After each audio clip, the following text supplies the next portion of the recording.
And welcome to another episode of Sequel Pitch, the podcast where one legend takes on three van pitchers as they pitch me a sequel to a film that doesn't have one. I am the legend of Sequel Pitch, Andy Henry, and the blood-sucking creatures on this episode is... What is that? Is that plural? What's it supposed to be? I'd go on. These blood-sucking creatures on. If it feels better for the setup. Okay, go on then. Is a man who got mad at me because I also cooked bacon he was saving. It's Ross Harmston. That was the bacon I was saving. I was saving that bacon. So much emotion in a silly line. And the man who I would choose to strangle hug me to death if I turned to a vampire. It's Matt Rushton. Don't worry. Bad thing. Oh. Nothing's gonna be alright. So unfortunately... bullshit. Unfortunately, Drew Toynbee couldn't make this episode as he is setting traps to capture women. For science, sorry, I should mention for science. That's it. That's fine then. That's fine. Yeah. This week we went back to 2007 and watched Will Smith take on vampires, but not called vampires, as we watched I Am Legend, an adaptation of a 1954 book by Richard Matheson. If you haven't seen the film, or it's been a while since you've watched it, here's a quick recap on what happens in the film. We start with a news reporter interviewing a scientist who believes they have cured cancer by re-engineering the measles virus. 3 years later, we learn the experiment ended up infecting and turning the world's population into vampiric monsters called Darkseekers. Robert Neville, a US Army biologist played by Will Smith, is the last person on Earth and spends his days accompanied by his dog Sam, searching for food and supplies and experimenting on infected rats in an attempt to find a cure. Until night comes when he barricades himself in his home and sleeps in a bathtub for protection. After he saves Sam from a group of Darkseekers, Neville sets a trap and captures a female Darkseeker, and once back in his lab, tests the cure on it, but it seems to have no effect. The next day, Neville gets caught by a similar trap set by the Darkseekers. He manages to survive an onslaught. Onslaught? Oh, fucking hell. Having nothing else to live for, Neville attacks the Darkseekers and nearly dies, but is saved by two more survivors, Anna and a boy named Ethan. Back in Neville's house, Anna talks about a rumoured survivor camp in Vermont, but the Darkseekers have followed them home and they start breaking in. So Neville, Anna, and Ethan go into Neville's lab for protection, and in there they see the cure given to the female Darkseeker is starting to work. Oh, no! But Neville knows they would never get out alive, so he gives a sample of the cured Darkseeker's blood to Anna and hides her and Ethan while he sacrifices himself and blows up the Darkseekers with a grenade. The next day, Anna and Ethan arrive at the survivors' camp in Vermont and are greeted by the military and a town of other survivors. Anna hands the cure and ends by narrating how Neville's efforts and sacrifices to save humanity made him a legend. But because that ending's not so great in my eyes, I allowed my pitchers the alternative ending, or the original ending, before it was changed, which is basically, during the end of the movie, during the lab attack, Neville realised the Darkseekers aren't mindless killing machines, and he's actually become a monster in their eyes. He's the boogeyman, basically. Neville apologises to the Darkseekers, and the Darkseekers seem to forgive Neville and not kill him. The next morning, Anna, Ethan, and Neville then head to Vermont in search of the survivors' camp. Oh. So, yes. Crazy. Let's go around first thoughts then. Ross, what do you think? Rewatching it, still holds up. Still is a good movie. I think Will Smith, despite all the stuff that he's going through at the moment, I think, this really set him aside to be a serious actor in Hollywood. There are, the CGI is okay. Like, there's some good shots. Like, there's some good bits. Like, but yeah, on the whole, yeah. And a really enjoyable zombie movie that's enjoyable. Yeah, an enjoyable zombie movie. It's basically a tour of New York, but just when all the lights are off and just it's basically all the sights of New York, but just overgrown.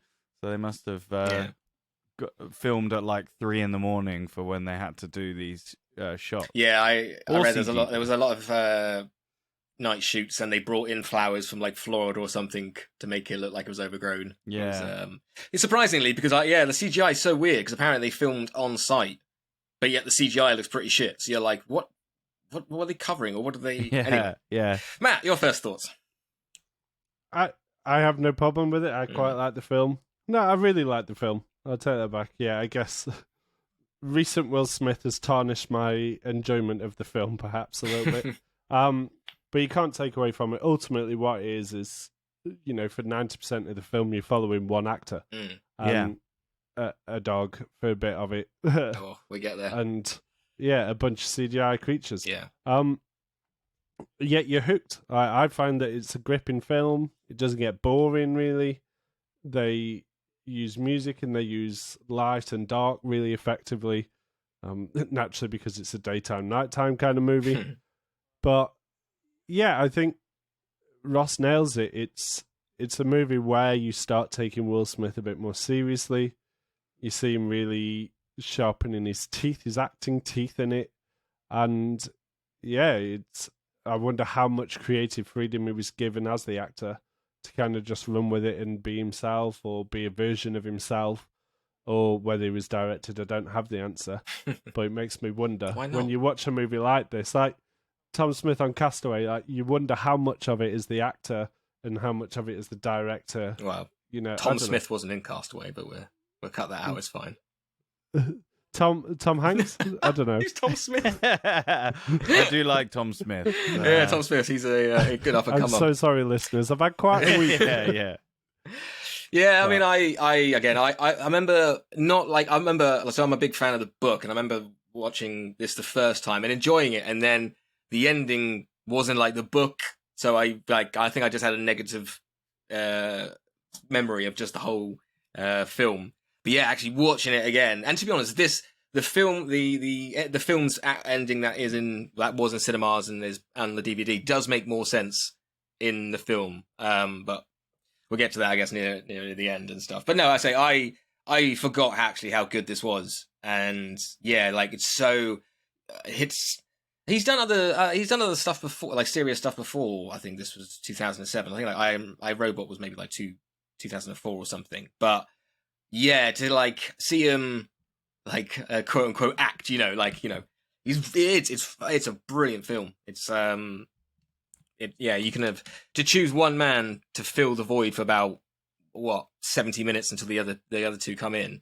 Surprisingly, I think for that time anyway, a good choice. I think iRobot, he never really there was no emotional journey for him, really. I think he was just like, it was a bit of an action, I'm going to take on robots. I am a robot. Yeah. Spoiler. But yeah, I think it really got to show a human level to him. It really got to dive into the internal, because, the volume in it, it's quiet, a lot of it. He's never really talking. He's not really got anyone to talk to. So yeah, you get to follow his journey through his eyes and whatnot. And I was going to ask you, I've not read the book, so I've only seen the film. How do you compare the book and the movie other than the ending? The book is completely different. That's why I wish this was called something else, and then in like small print underneath, based on I Am Legend. Like I like read the book, I can kind of talk into it a little bit and maybe give the ending away a little bit, but it's still like one man against vampires.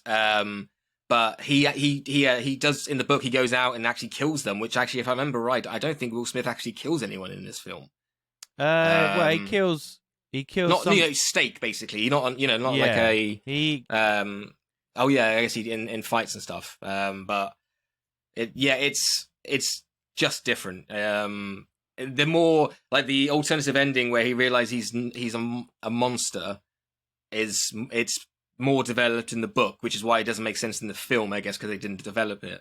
But in the book, basically, like these vampires have started a new society, and they're the new like race. Basically, they've got their own medicine, probably got their own like government and stuff like that. And yeah, he's the boogeyman. Basically, he comes and kills them at night.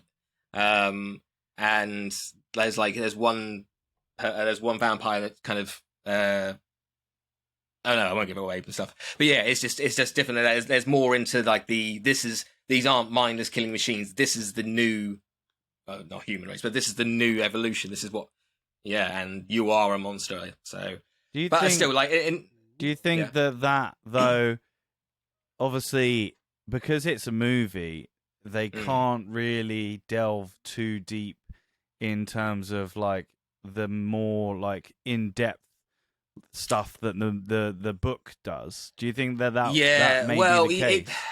yeah, maybe this. I think like maybe a 5 or 6 miniseries of this could be great. Yeah, because he really goes in the book. He really goes into like researching blood and kind of why vampires are hate garlic and stuff like that. Yeah, which might not be. So I say in a series you could have a whole episode about that, where in a film it'd have to be like 10 minutes or something, or you just have to come up with it. So I say I'm kind of like watching this film. Yeah, if they called it something else, it'd be fine. But for me, it's not I Am Legend. Yeah. Not I Am Legend.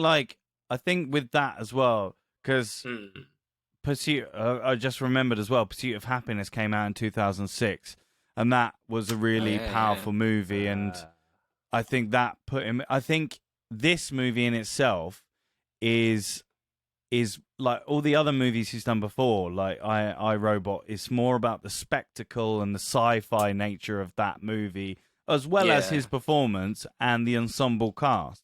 Whereas in this one, and Pursuit of Happiness, I guess, it's kind of similar in that sense as it's just him and someone else. It's him and his kid, or it's him and it's very character, the dog. Yeah. But whereas in this one, like it's just him and a dog, but obviously the dog doesn't speak and doesn't.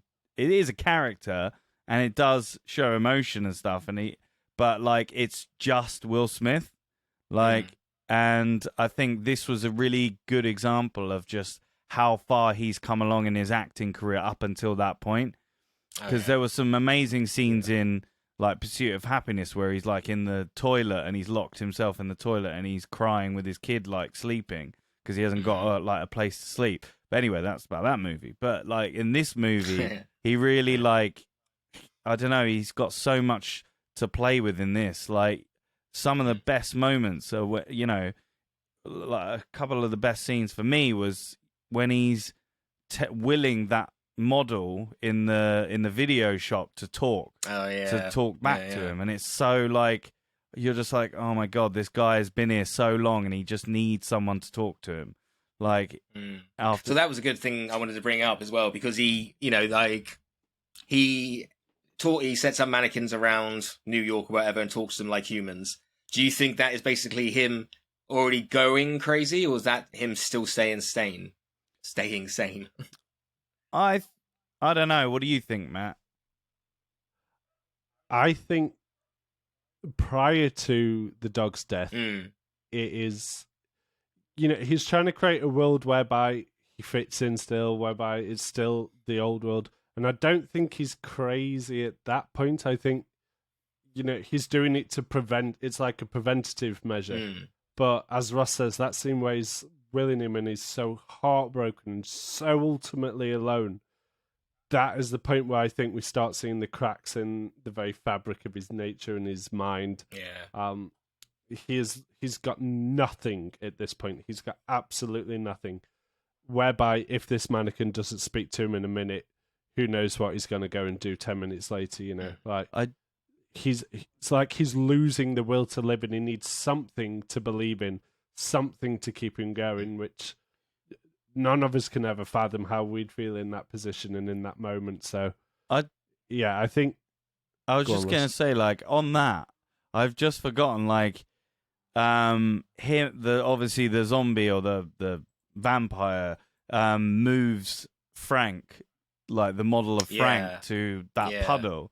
And that's before he's lost Sam as well. And so he's like, what are you doing out here, Frank? What are you doing? Yeah. But how much would that, like, just all that stuff? Yeah, you would completely, again, is he just coming to? Is he still sane in the first bit? So he's really confused by this now. Also, if you go back and watch, most of the mannequins are actually real people. And during the scene where he's shouting at Frank, apparently the mannequin does move slightly. Because it's a person dressed up like a mannequin. But is that so? A lot of the mannequins in the shops are people, and if you watch very carefully, they like just move or twitch or something, and it's just supposed to like play with your mind. Like, are they real? You know? Yeah, I did think that. Like when he drives past that road and he sees Frank, and then the model's head slowly like moves a little bit, like to follow the car as it's going past, which is really, that's quite a cool.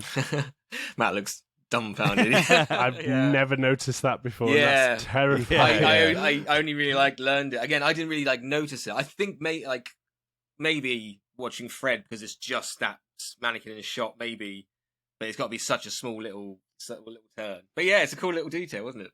That's so clever. Good acting, and just I guess a little bit into the Darkseekers lore and stuff is when Sam runs into the building after the antelope. Yeah. Like, how quickly has he gone from survivor to just panicking? He was alpha, and now he's possibly bottom. And I love that he's saying to himself, "I've got to go, Sam. I can't. Oh, I've it was got to go." heartbreaking. But he knows he needs the dog, and that scene when he's walking through and he's slowly putting his flash on and then putting his hand over just for little quick bursts. So intense. Yeah, and then he just sees them all huddled in a mass together, just breathing really fast. Yeah, such a good it does some really good moment building tension, but then it's also got a little bit of humor as well, and also I really fucking like the slow flashback of what happens to his kid and his wife. That was a bit iRobot-y, because they did the exact same thing basically in iRobot. Oh, did they? About his backstage. Yeah, about how he kind of lost his arm. Spoiler for iRobot. But again, you can't blame that. That was 3 years apart. Different director. It worked for the movie. Again, the first time I almost forgot it. So it comes in 1 minute burst. It's a 5-minute story told in 1 little minute bursts. And after the first minute, when he woke up, and it was either a dream or a flashback, I was literally oh no, wait, what? So yeah. Like I say, we obviously Will Smith did great, but we can't not talk about direction and photography and everything else, and soundtrack actually, because there was only a little bit. There was no soundtrack apart from a little bit of piano every once in a while. We're a fan. I think I would have preferred no. It's only a little bit of piano, but I think no soundtrack would have just been a bit more. We had Bob Marley in it, didn't we? Yeah, but Bob no, Marley as in that was there was no orchestral in the movie. Yeah, when he's driving through New York, sometimes there's a bit of piano, and it's just a bit I think if it was no soundtrack, you really would have been sucked in and been it's just me and Will in this. Yeah. So you both watched the alternative endings as well, didn't you? Yeah. Yes. So what do you think? Which ones do you prefer? Which ones suits the movie better? I don't know. When I first watched it, I was well, I prefer the theatrical cut. But I don't know. It depends if you're gonna make it into I don't know if they wanted it to have him have that legendary status, because if he doesn't die, it's kind of why is he a legend? You know what I mean? And it works for the story of the film to have the woman retelling this story about him as this legend. Whereas if he survives, and also it's kind of ambiguous if he took the vials, because the woman wasn't because when I was watching in the alternate cut, she was still on the thing panting, so she hadn't been healed and she hadn't been cured. So I don't know if he took. It is basically the last 5 minutes is when the Darkseekers are coming into the building. They all run downstairs into the lab and they open his glass doors, and then they see she's being cured. Oh, okay. And then the other Darkseekers jump down. So it's literally right after that moment. So I can see where you're. But then in the alternative ending, he does have a vial with him. Okay. 99. Yeah, I don't know. I went through. I'm so with you actually, because I say before I was so Meh, but for the film again, it just doesn't build it up in the film. Yeah, if it was he is this monster and all this. If it was gonna be a sequel, then I would say the alternate cut would probably be a good one to do. I have no idea how they're actually gonna make a sequel of this. And Will Smith is actually in it as well, which makes that's been. I haven't heard this, but it is around the internet. Yeah, it was announced this year apparently with what's his face, Michael B. Jordan, and with an unnamed role. Yeah, so, don't know how they're gonna. But yeah, I don't know. What do you think, Matt? Matt. I'm always a fan when the antagonist isn't a pure evil form, and obviously the theatrical cut is great cinema. It's an explosive end, literally. It finishes the story. It tells the story of this legend that is no longer with us. But ultimately, in that cut, even though the woman's been cured, the vampires, they're clearly evil. The dark seekers, they're evil. They're unmoving. They are, there is no saving them. So you're kind of faced with good versus evil, where in the alternative ending, suddenly you start playing with the levels and the layers, and you start seeing these more human emotions, considering they were humans. There's the suggestion that the cure is there. It's going to help to bring those humans back. So, I don't know. I would say, for me, I actually prefer the alternative ending when you start adding more layers onto the bad guys. They're not just bad. When these dark seekers are seen as used to be human, where in the theatrical cut, whilst they suggest it, I never really sit there going, it's because they used to be human. In I guess both versions, there's a great line actually when he takes the female Darkseeker and the male Darkseeker comes out and basically hurts itself a little bit to try and get the female, but then goes back into the dark. Will Smith, Neville looks and kind of like puzzled, as in like that's new, that's interesting, and then the immediate scene afterwards is him talking to a camera, going, "There's no human emotional intelligence or connection or anything there now." So I don't know if he did pick that up or if that worked better for the alternative ending. But my big problem with the just the normal film as is, there's just no. Not that there needs to be a message, but there's no message, no substance. It's just a norm. It's just another last person on Earth thing. Where it's just again, it's such a good film, but when you actually look into it, it's a bit like, well, it's definitely a beginning, like middle, and end. Like just nothing really changed. Yeah, and it's kind of like a one and done. Like you don't expect there to be any more. Especially, like, it would have been nice to explore the lore of it a little bit more, well, there was sequels planned as well, actually, according to the screenwriter. There were plans to produce a follow-up movie with scripts being written around a prequel and sequel. The prequel involved the outbreak occurring during a Thanksgiving Day parade in New York City, which would be pretty fun to see. And then the other was focused on the human population becoming low and stuff like that. And then in one idea, there was an affected elephant escaping from a zoo. So all good visuals and stuff like that, and a Thanksgiving parade where one zombie scrap that from my sequel.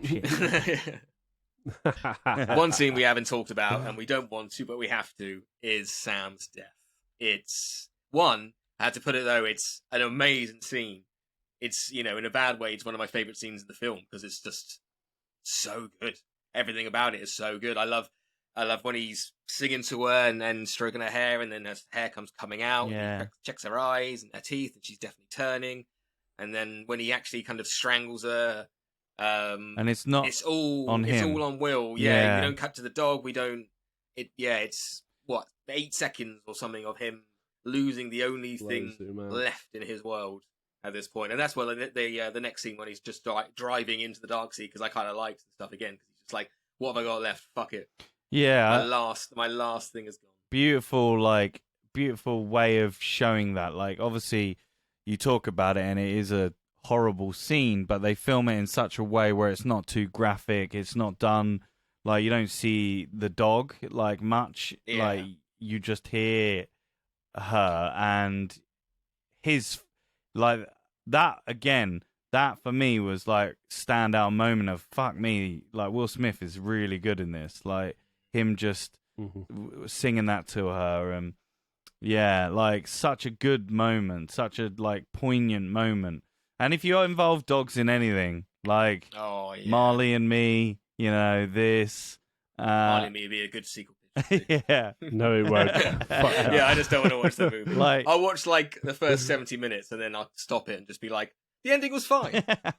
Yeah. So like, I don't know, it was a great moment. Like Matt. What are your thoughts? it's just so traumatizing, isn't it? Like, it plays. I don't even think you need to be a dog lover or a pet lover. Like, it just plays on such a core human emotion, like love. Like, it's just the tearing apart of love. We've all been heartbroken, but this is watching the most important person thing in the world to you die, and then add on top of that he's the one who ultimately kills her to put her out of her suffering. Like, it's too much. Yeah. And it comes off of, like you say, it's happened way before, what's coming, way before you see it. Yeah. Even the first time you watch the movie, you're preparing yourself because you know what comes next, and you could just feel the weight of it. And oh man, my face is bright red, my eyes are bleeding tears. Like, it's so painful to watch. And if you don't cry, you're a monster. Oh, you're definitely worse than the Dark Seekers if you don't cry at that scene. That's all I'm saying. It was awful. There's one scene I want to bring up before we, I guess, do final thoughts and scores and stuff. And it's just, I love the start. Like, we open with the news, basically, and someone's going, she's not braggy, but she's like, yeah, we've cured cancer. Yeah. And then, boom, 3 years later, everything's fucked. Like, I like that as a premise of, like, a way to introduce a zombie, like, thing. Like, that it was a cure for cancer that fucked everything up. And, like, yeah, I really like that way of, like, explaining it. Although, Robert Neville, like, so just before we go into scores and stuff, he's got a disease, hasn't he? Because he says in his thing, I'm still unaffected because he's got something, but I can't remember what he says in the movie. I just thought he was immune. No, he's got. I think they're implying that sick people, or I don't know. I would have to watch it again, but I can't remember what he specifically says. But yeah, says he's ill or something, and yeah. That's definitely what listeners tell us. Please come and put us out of our misery because we're just going to dwell on it. Let me see if I can find it while you talk. Talk whilst I find it. What else, Matt? Then what else about this? I mean, it's just I was saving that bacon. Honestly, Ross? There's got to be our Wednesday words. I was saving that bacon. Yeah. It will be. Don't worry. It will be. I think. Yeah, the humor is definitely interlaced in it, and obviously it cuts off at a certain point in the movie. Just the opening scene, like, we're so used to a certain franchise dealing with zombies and vampires and things like that, like, where it's all too often it is the military, foreign entities, like, just there's always like a dark, shady version of why. Yeah. So the fact that this came from something quite pure, something really, genuinely changing the world for the better, not with ulterior motives, and yet it still fucked up the world like it did. Like, yeah, I think it adds to the gravitas of it all. And is that how it is in the book as well? Yeah, it's like, it's. Sorry, I'm just trying to think about the book. Yeah, it's gravitas. Well, yeah. Is it the same, like they try and cure, they think they've cured cancer, or they think they've cured something, or? How Well, there you go. Sorry. Throwing you right in there, innit?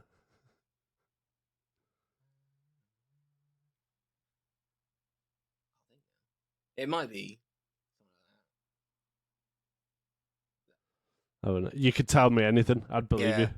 It might be. I mean, I honestly can't remember. I can't be asked to look up either. Probably, but probably it sounds like a good thing to do, like something. And yeah, a great way, like something that's supposed to help actually hurts.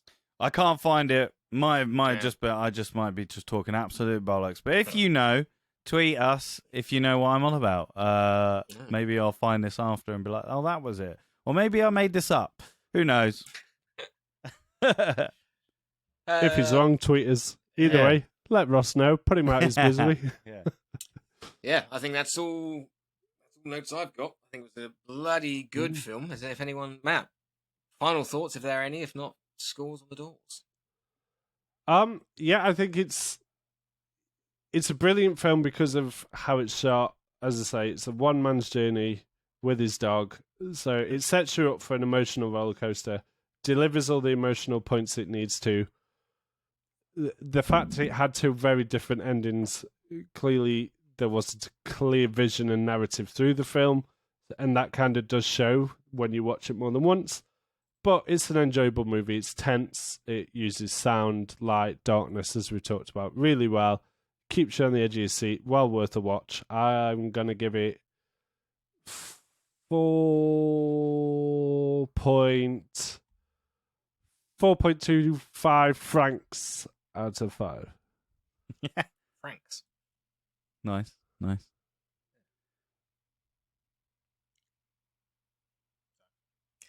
Ross, final thoughts, if any? So I like this movie. I think it's a really good movie. Like, I echo the same points that Matt said. It builds the tension. Like, Will Smith alone really sells this movie. There's some really good acting moments in it that really show that he's like really invested in this. And there are still some things like on a second watch, and like I feel that they needed to explain a little bit more as to why this one zombie was like controlling, and so like the general of all the other zombies in the entirety of New York. I know obviously he had to get his woman back, but or daughter, I don't know. It could be woman, it could be wife, could be girlfriend, could be daughter. Who knows? Yeah, but I feel that they could have worked a little bit harder on explaining, like, why. I know they didn't use the alternate cut, so it doesn't really matter. They're just bad. But he's just a little bit too clever for me to just go, yeah, this guy, he's just really angry and he really wants his lady back. So yeah, I think that they could have done that a little bit better. So for me, it is 4 helicopter crashes with kids inside out of 5. Gotta kill those kids. Child death strikes Child again. death strikes again, baby. I really like this movie again. Watching it, it's not. Yeah, if you do take away the book, it's a good movie on itself. Not a great movie. I agree with Ross in terms of they could have explored more and just opened up a lot more, and just had a bit of a more interesting film. CGI was a bit dodgy at certain points, but say acting wise and in just if you were going to just put on like a good film that you wanted to watch, I would probably recommend this one. So I'm going to give this one 3.75 slices of bacon. I was saving.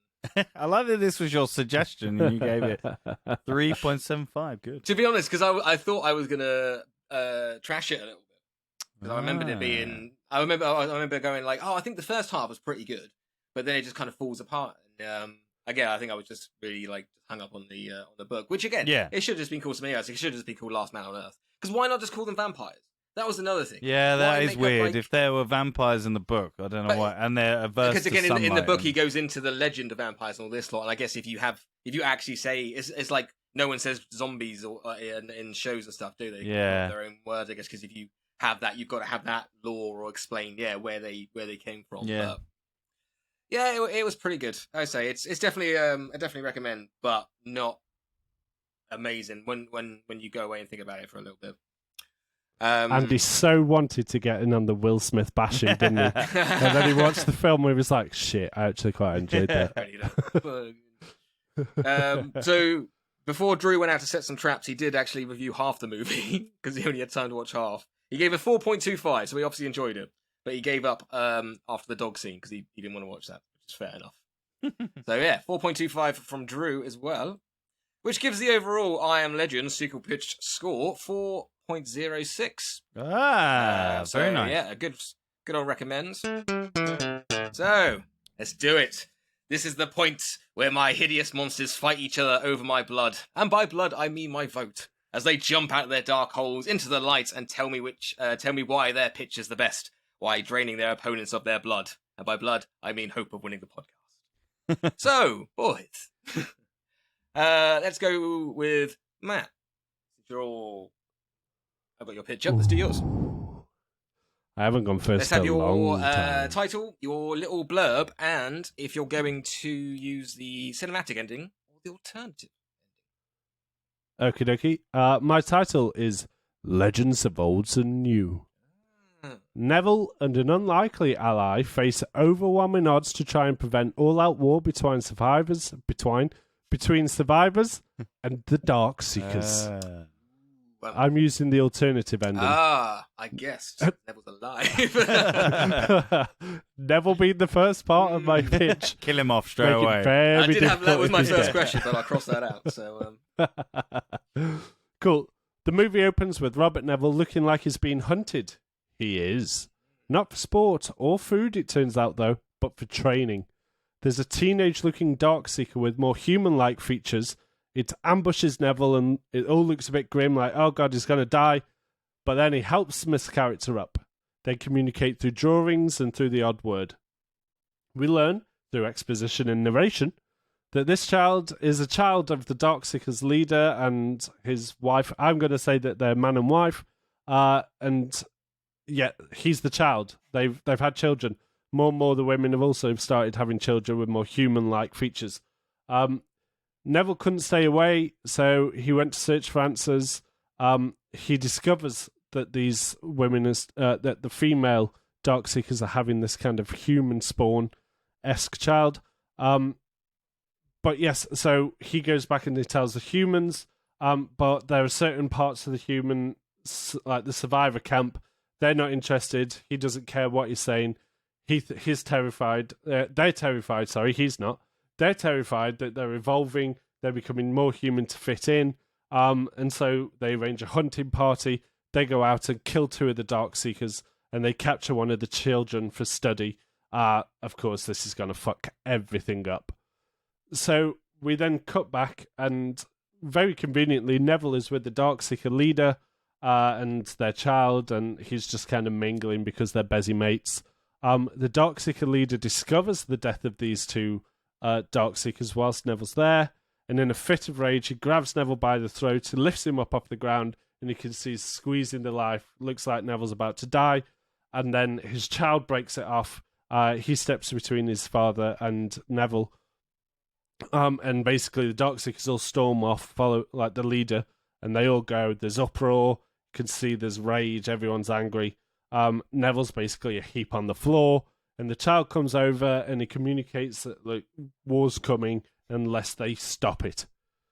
So they come up with a plan. They meet up at various points in dangerous, like there's scenarios they have to escape their camp and they have to not be seen, and it creates the tension, uses this darkness to good effect again. And at one point, Neville in one of these meetings, he is tracked by another human who goes to shoot the child, and Neville prevents it and ends up killing the human to protect him. Like, obviously, he's not loyal to humans; he's loyal to this cause. One of the other Darkseeker children, like the young adults, sees this, and he's kind of inspired by it. He sees that they're trying to protect this very, very fine balance between war and peace. And it kind of rallies him. He goes back to these other kind of human Darkseeker children and encourages them to get on board with this peace protest, I guess. And likewise, Neville goes back to the humans and appeals to those humans that have shown sympathy and that see them as humans and they believe they can be saved. And he creates a bit of an uprising within the human camp too. Then we kind of move in. Unfortunately, they're having to do this whilst the war is impeding. And then we get to the crux of the film, where the Darkseekers end up attacking the fortifications, led by this still enraged Darkseeker leader. And there's signs that they've clearly attacked before, and they attack. It's very lightly defended. They think they've got an ambush on them. It turns out, though, the humans have actually planned their own ambush, and they've set up a killing zone. So they just start slaughtering the Darkseekers at this point. And it looks really grim. It's caught the leader off guard. He's shocked and stunned by it. A lot of them are starting to back off a bit. And then from nowhere, there's a total blackout. They've got electricity. Why the fuck not? There's total blackout. All the turrets stop working. The lights go out. And then we see as things kind of start coming back to life again. Will Smith's Neville is in there with the adolescent Darkseeker, the humanized Darkseeker. They're stood in the middle, and they kind of show that they want to be at peace, and they start shaking hands. And they just basically have this really long, awkward handshake until some of the humans kind of break out and they start shaking the creature's hand. And then you start seeing some of the creatures breaking out, the Darkseekers, and they start shaking hands, and everyone's becoming happy and peaceful, and it's really fucking hippie and really great. Then we see the doctors, the human doctors coming out, and they start tending to the injured Darkseekers.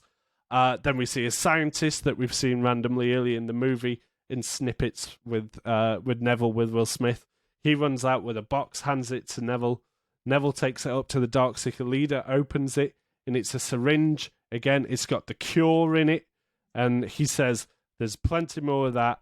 There's plenty more where that came from. It's up to you if you want it." And basically ends with, well, it nearly ends with Neville shaking hands with the Darkseeker leader, and they start backing away. They take the cure.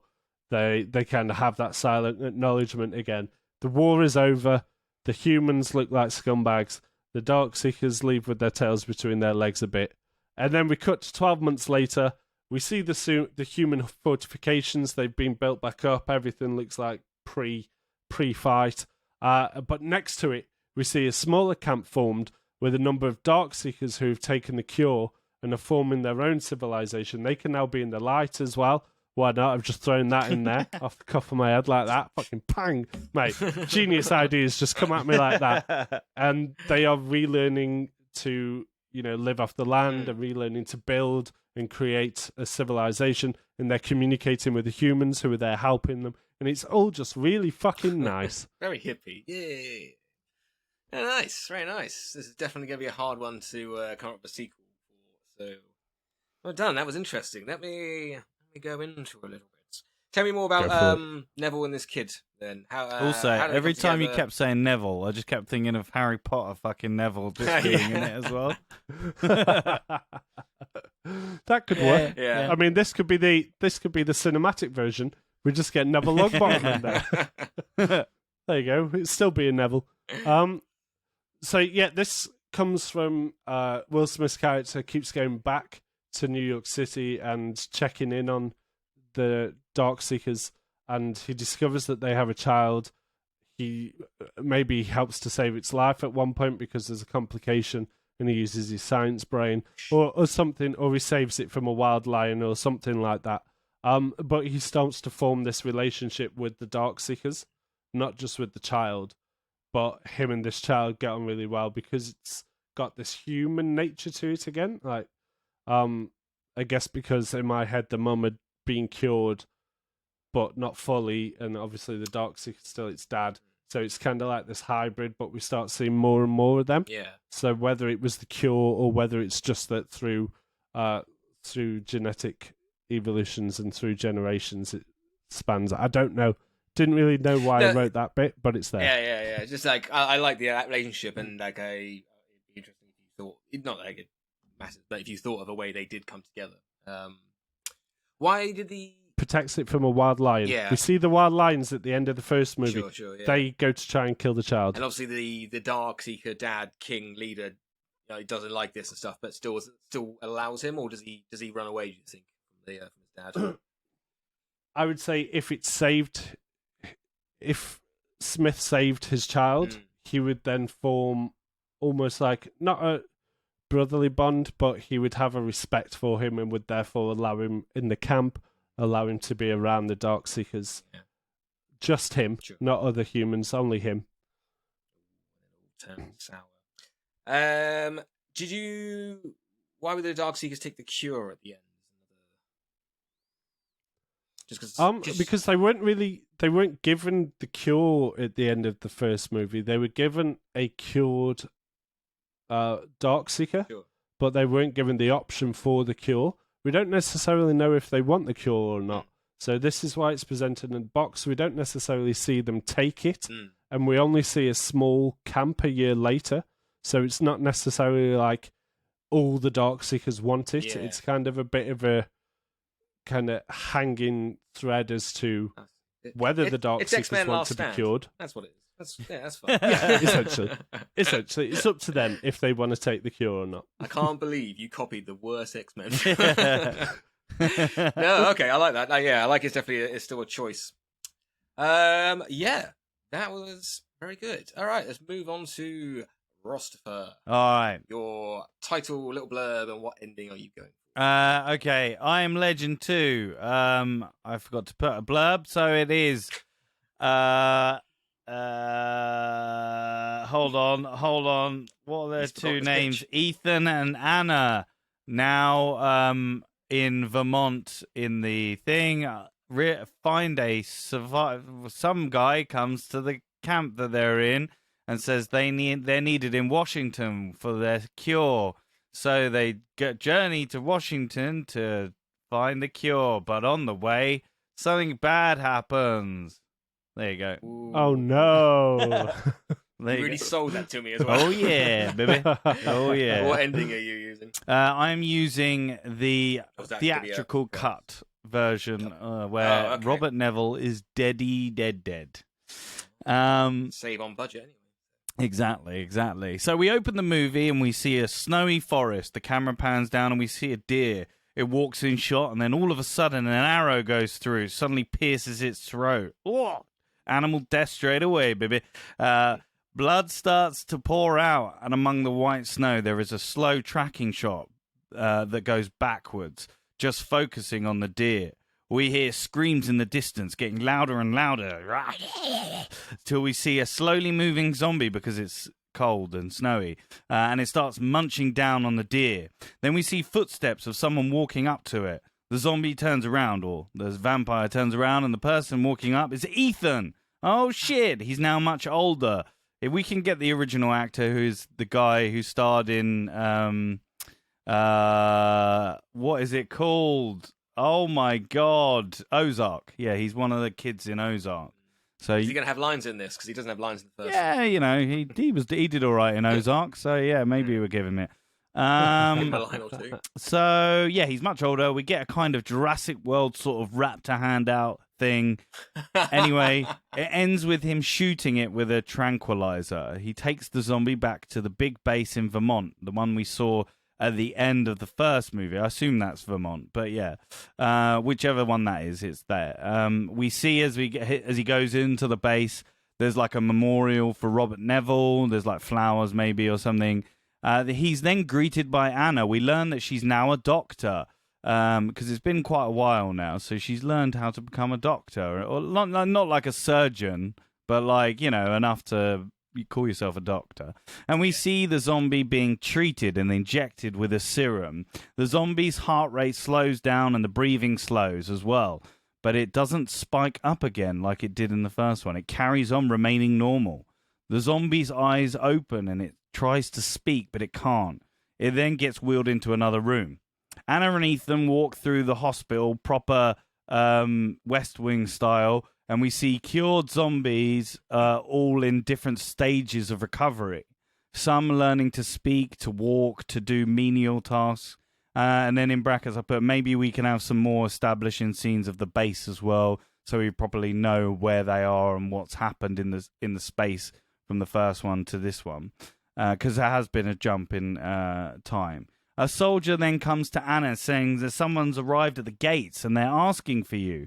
So she goes off to look over the wall and it's another soldier. He's covered in grazes, dirt, and he looks pretty worse for wear. He says that he's from Washington. He works for the government. He was deployed here to come here after hearing the radio call. There was more of them, but they died along the way and he's the only one left. She lets him in.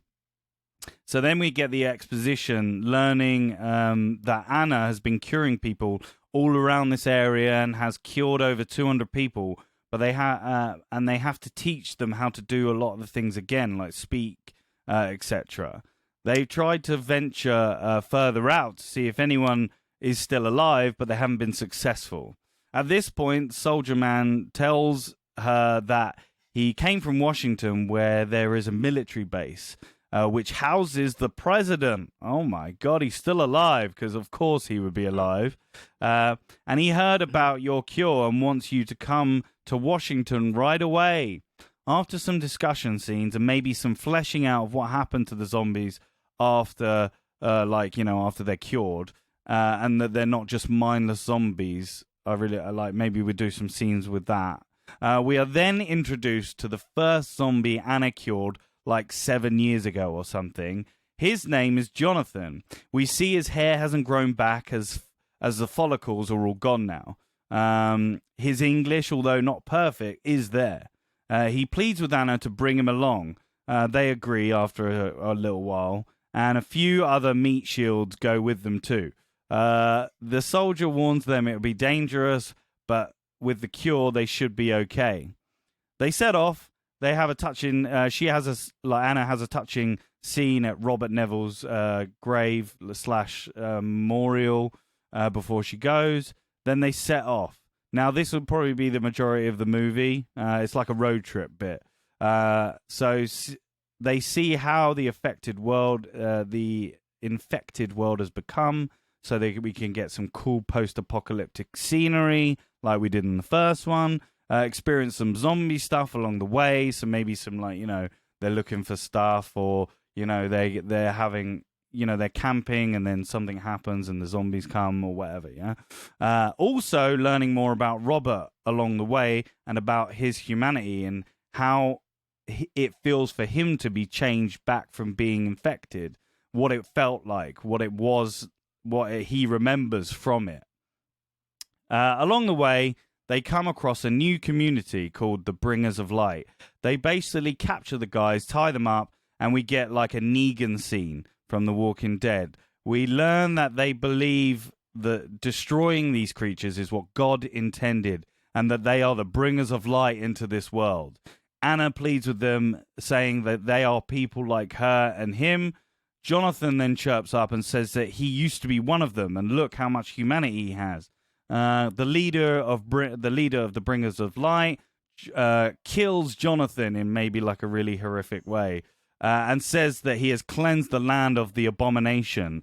They take all the vials of the cure and cut the soldier's throat, the soldier that was taking them to, and then we start to hear. As blood starts pouring out of his neck, we start to hear screams of zombies in the distance approaching.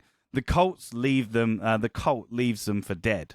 Anna and Ethan manage to get out alive. Maybe one of her friends saves her, and they chase after the cult. Insert chase scene with zombies and cult members, of course, because it's my pitch. Anna and Ethan manage to find the cult leader. The zombies are on one side of the shadows, and Ethan and Anna and the cult leader are on another side, and there's a huge strip of light in the middle, right? And then Anna badass kicks the cult leader past the sunlight and into the zombie side, and then we watch him get eaten by the zombies, but they obviously can't be chased after. Anyway, they eventually get to Washington, hand over the vials to some top men. That's a little Indiana Jones reference there. Ethan and Anna get knocked out. She wakes up in a hospital bed, but she's tied down. She looks to her left and sees Ethan on a similar bed. There are men around him in lab coats. They inject him with something, and he starts to convulse, and he turns into the zombie / as a vampire. Anna screams. She then is knocked out. And we hear as the film fades out, let's begin testing to control these things.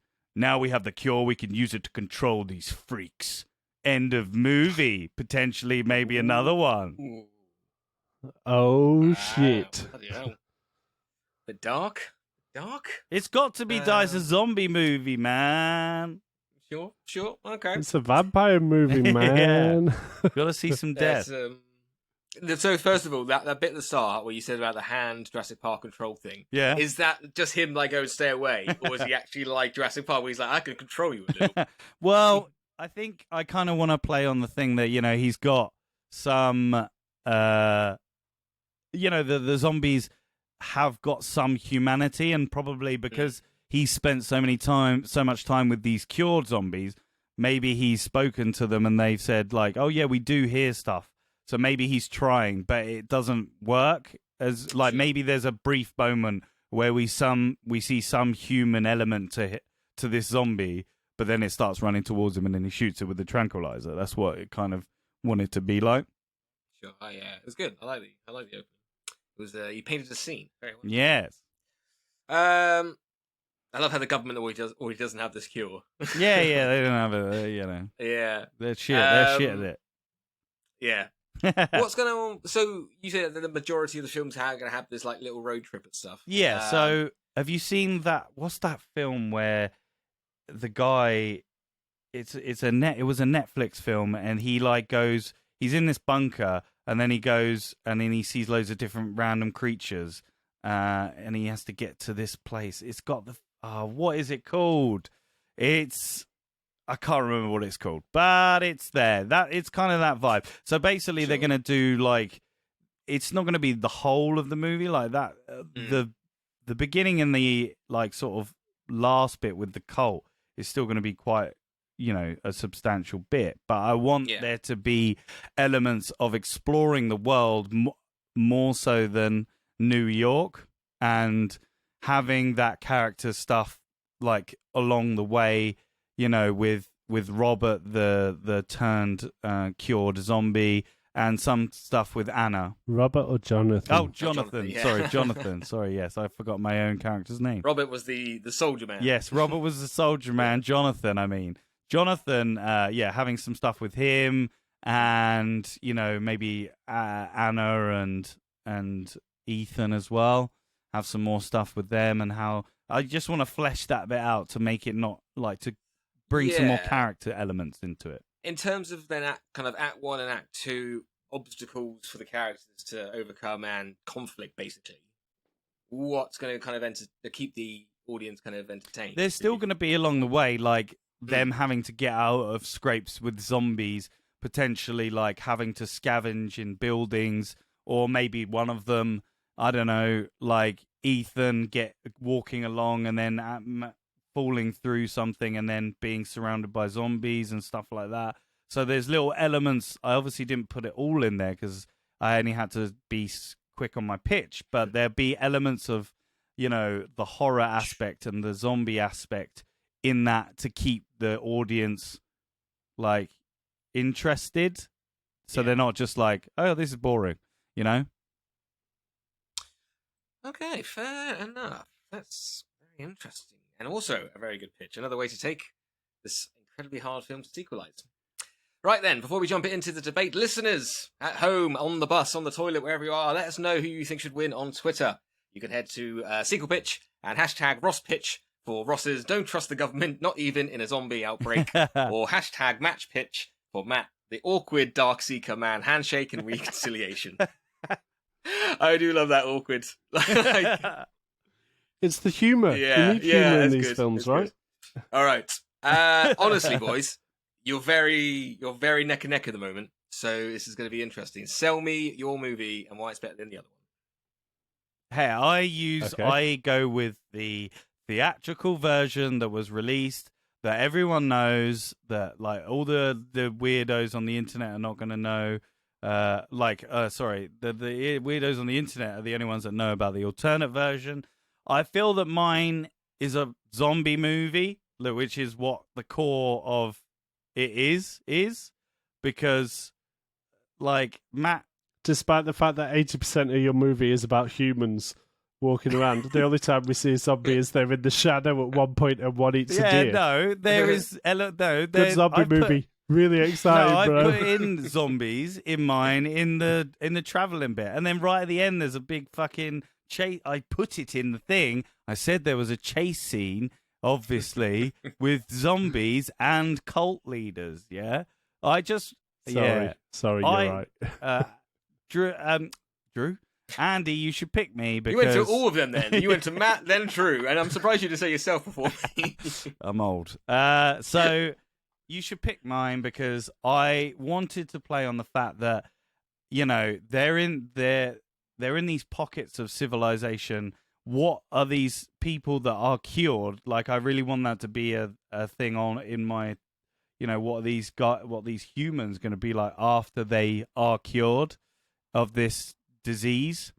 I don't think you should pick Matt's, because Matt's ending is really shit. Yeah, I'm not going to mince words. I just bring the pitch, not the script. If you want to change the ending, go for it. What you don't need to do with mine is change the whole fucking film. With Ross, rude. yeah, okay, he's got some cool stuff with Anna and Ethan. But you say, I want to introduce what the zombies when they become human are like again. You got one and you kill him. Like, we don't find out anything about what they used to be like. Yes, you do. I said in my pitch memories. that you will find out who Jonathan is, and you'll.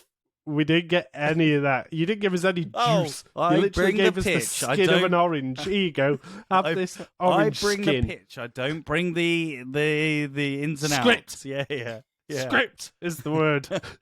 That's my quote, you bastard. Matt's is good, yeah, but I feel it's not shit, the ending. I think it's just a little bit like people would come out of it and go, "Oh, is that everything?" Do you know what I mean? I just like, the handshake seems really eggy. It is eggy, but I didn't know what else to do. I needed something happy in my life, so I wrote something That's happy. true, yeah.